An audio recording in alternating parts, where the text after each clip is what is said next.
I considered giving you guys a whole history lesson on the Knights of the Round Table, but honestly, I just don't really feel like doing any more research. I'm kind of burnt. After all, I just spent the past 2 weeks trying to understand the 17 made-up terms they created for Saber's kit that are exclusive to HSR. So the most you're getting out of me is that in Arthurian legend, Arthur has a traitorous son named Mordred, and that's what I'm gonna be calling Bailu from now on. Today, I'm talking about the best Honkai Star Rail character ever made, Saber, from the hit game Honkai Star Rail, and certainly nowhere else. In this video, I'll be going over what she does, what her best teams and builds are, and more. So with all that being said, my name is Braxophone, but you can call me Brax, and let's talk about Saber.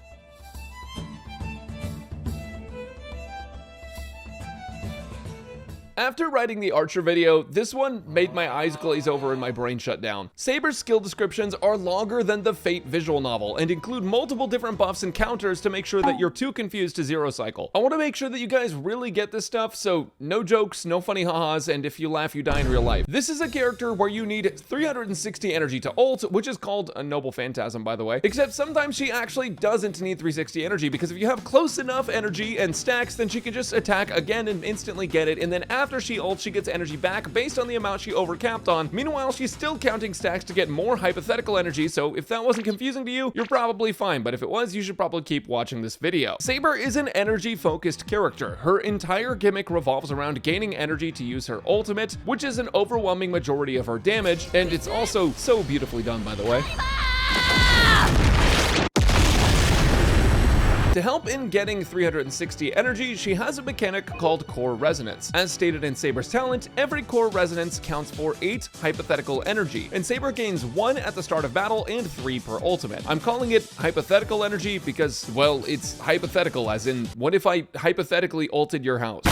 Her talent also increases her damage dealt by 60% for 2 turns after any ally ults, so energy cycling characters are very strong with her. These Core Resonance stacks are gained in different ways, like using her skill, her enhanced basic attacks, or by allies ulting. Saber's skill is what's able to consume the Core Resonance stacks. To see how much hypothetical energy she has, it's shown in her energy bar as the extra white meter. If all hypothetical energy could be consumed by using her skill to give her an ultimate, the energy becomes no longer hypothetical and all Core Resonance are consumed. The damage multiplier increases by 14% for every single one consumed, meaning even Saber's skill can deal a lot. But if there isn't enough hypothetical energy to reach her ultimate with that skill, she gains 3 Core Resonance, which is extra energy. When combined with a 30 energy gain from her skill, she essentially is going to be getting 54 energy per skill. And for any extra Core Resonance that you have when you use her skill and it actually procs, it gets reserved with one of Saber's major traces, which can store up to 120 excess energy, including energy from ultimates like Sunday and Tingyu. That same major trace also brings Saber up to 60% energy whenever the battle starts. While we're on the topic of major traces, another major trace gives Saber 50% crit damage for 2 turns whenever she uses her skill, and an extra 4% crit damage for every Core Resonance gained through the battle up to 8 stacks.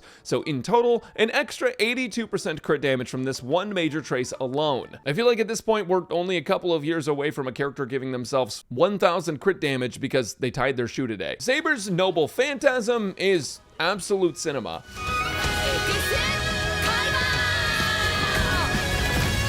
Yeah, I don't think Flex Tape's gonna fix that one. Her ultimate dishes out a ton of damage, with 1 hitting all targets and 10 instances hitting random targets. The important thing to know though is that after using her NP or ult or whatever you want to call it, she gets an enhanced basic attack that she must use in her next turn. Her enhanced basic attack gives her an instant 2 Core Resonance, so 16 hypothetical energy, and also dishes out wind damage that increases if there is 2 or 1 enemies. Her enhanced basic attack also gains a default 30 energy, and unlike a lot of other enhanced basic attacks in this game, it will give you a skill point back. You only get 1 of these enhanced basic attacks per ultimate use, and that's important because of her other major trace, which gives her an effect called Mana Burst, which basically just means that whenever Saber's hypothetical energy reaches the threshold where a skill would give her her ultimate, Saber immediately takes action and gains a skill point. The easy way to put it is that most of the time, if Saber would get an ultimate from a skill, she gets to take the turn immediately. As a side note, the only time that that she wouldn't get this is if she had less than 4 core resonance but was less than 30 energy from max, which will basically only happen to you in event game modes and other game modes that don't really matter. You also get the mana burst effect when she enters battle, so you'll always be able to skip to her ultimate. So basically, if you time your energy gains from external sources, you can get extra actions and energy for Saber. And also, that same trace has a passive 20% crit rate buff, which is absurd. I was worried about this section being too long, but most of you guys watch Fate or played through the entire Emphoria story, so honestly, this is just Tuesday. So basically, the TLDR of Saber is you play Saber like a normal hyper carry where you just dump tons of buffs on her and spam her skill. But when she's close to max hypothetical energy, you want to play it in a way where she gets that extra action for more overall damage. Sometimes it's worth it to basic attack before she gets an action forward to get an extra skill point, and then you can use energy increasing ultimates like Tingyun and Sunday even when she has her ultimate ready, since Saber stores up to 120 excess energy. And after all of that, she's still worse than Archer. Saber's technique also gives her 2 core resonance, so an extra 16 energy at the start of battle. But it also gives a 35% attack buff, and since it's an enhance, you can enter combat with other characters' techniques. I know that was a lot to take in, but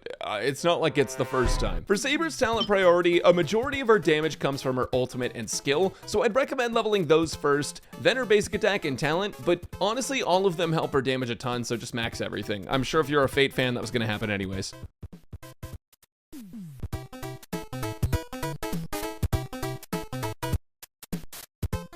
Having the collab be an Unlimited Bladeworks TV show collab was a bit of a miss in my opinion. Personally, I'd like to have seen a mana transfer scene in HSR. The only thing better than a mana transfer is good relic drops, and for Saber, you're gonna need them. The sets she's using tend to be newer, and though you might already have some, you might still want some new pieces. Technically, Saber's best in slot is the Wavestrider Captain set, which gives a 16% crit damage buff for 2 pieces and a 48% attack buff when using her ultimate. Since her Noble Phantasm is a majority of her damage, Wavestrider Captain ends up being a crazy strong buff. But with that said, Scholar Lost in Erudition is a pretty close second. In fact, it's only like a 1% difference. So use whichever set you already have, and if you don't have either, Scholar is probably more efficient to farm for other DPS characters, but Wavestrider is technically better with equal substats. As far as planar sets go, Glamoth is her best in slot if you're speed tuning Saber to 135 at least, since it gives a general damage bonus. Space Sealing Station can also be quite strong, and Rudolent Arena as well as Inert Salsado are both great due to the damage bonuses. For main stats, you're going to want crit damage or rape body, speed boots, a wind damage or attack percent sphere, and an attack percent or ER rope. If you're playing her without Sunday or Remembrance MC, you could end up wanting a crit rate body over crit damage, but most of the time you're probably gonna want to go with crit damage. Speed boots are a must in my opinion because a majority of Saber's damage is from her ultimates, and that means that she needs to be taking more actions to get more energy. Saber's planar sphere difference with damage and attack is minimal, so for that you can just pick the one with the better substats. And for her rope, you'll use attack percent a majority of the time unless energy regen gives you an extra ultimate in a set amount of clears. I'd prefer if they just gave us a craft essence and called it a day so I didn't have to farm substats, but here we are. Focus on getting Saber to 135 speed if you're running Glamoth and or speed tuning, and other than that, you just need crit and attack substats. Here's a build summary for Saber.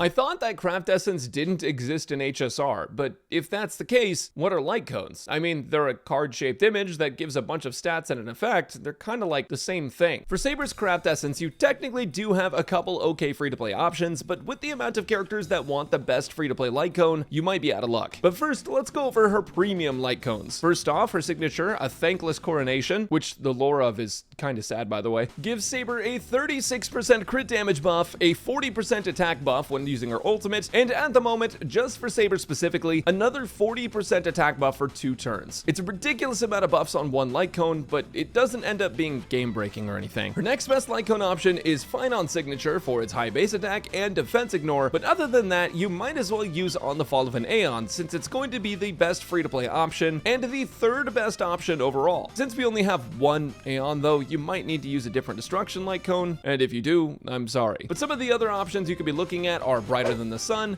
a trail of bygone blood, something irreplaceable, other 5-star limited light cones, a secret vow, or the moles welcome you. Assuming it's not on Phynon already, though, I would highly recommend putting Aeon on Saber. My regular math guy is out of commission right now for exams, so make sure to wish him luck with his exam season, and for now, you can use this light cone chart as a reference. The link will also be in the description to this entire sheet.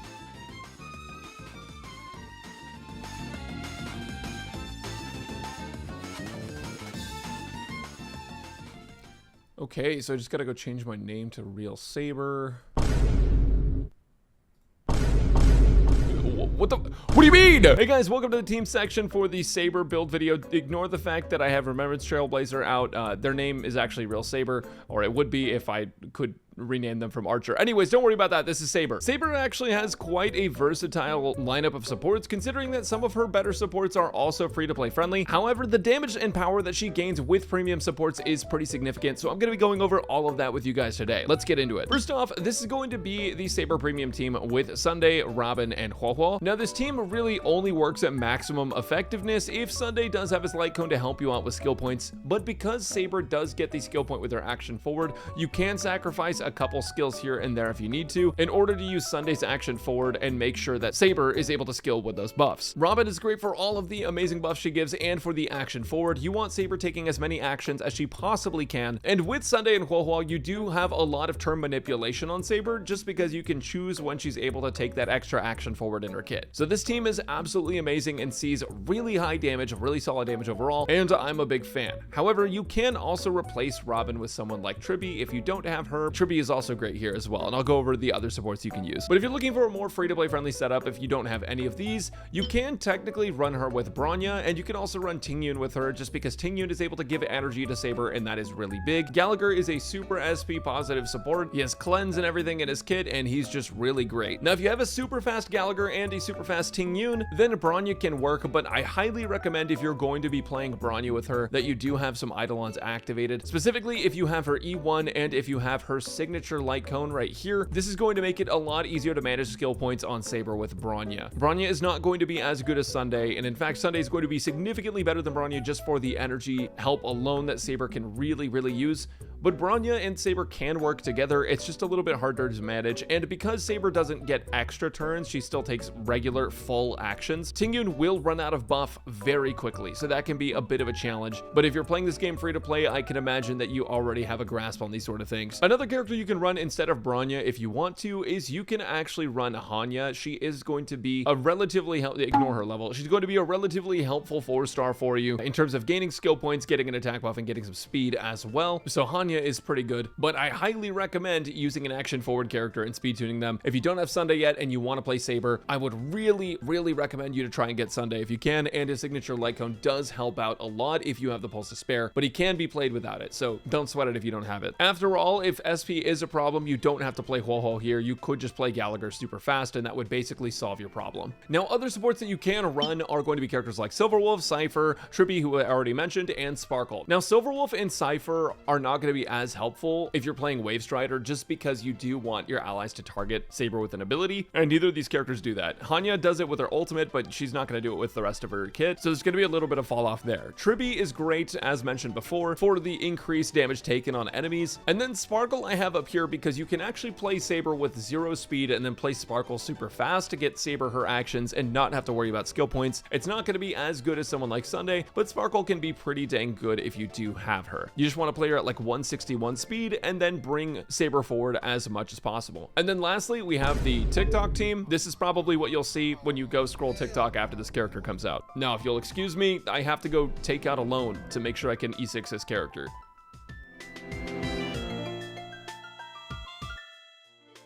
If you're like me and opened another line of credit for Saber, then you're in luck because these Eidolons are spicy and interest doesn't kick in for another few months. So first off, Saber's E1 gives her a 60% ultimate damage increase and makes it so that after using her basic attack or skill, she gets an extra core resonance. It's helpful for getting more ultimates as well as more damage out of her skill and ult, so it sees decent gains even for E1. E2 gives Saber up to 15% defense ignore depending on how many core resonance stacks you've earned during the fight, and it also increases your skill multiplier effect from core resonance by another 7%, which on top of the 14% is a 50% increase on the extra multiplier, and it adds up a lot. E3 is an ultimate and basic attack level up, and E4 is just so cute. Look at her. E4 gives Saber an 8% wind res pen and an additional stacking 4% res pen after ulting. After ulting a third time, she'll have a total of 20% wind res pen. E5 is a skill and talent level up, and E6 is probably Nasu's second greatest work, next to Rin. It gives Saber's ult 20% wind res pen on top of whatever she has now from E5, and also allows her to stack up more overflow energy from 120 to now 200. When you use her ult for the first time, she gets 300 energy back instantly, and it can be triggered once every 3 ultimate uses, meaning that you'll likely get an extra 2 to 3 ultimates for longer fights. And that's on top of the 20% ult wind res pen, the 20% regular wind res pen, 15% defense ignore, and 60% more ult damage. E6 for Saber is a massive gain, and it's probably because they knew you'd be swiping. I was kidding at the start of this section, by the way. I'm gonna be getting E6 Saber on my no pull account over on Twitch either today or tomorrow at twitch.tv/Brax. This account has been saving up pulls since there was an announcement that Nasu and HSR devs would talk. And finally, it's time to have a free-to-play E6 S5 Saber. Thanks for watching, everyone, and hopefully I'll see you guys over there.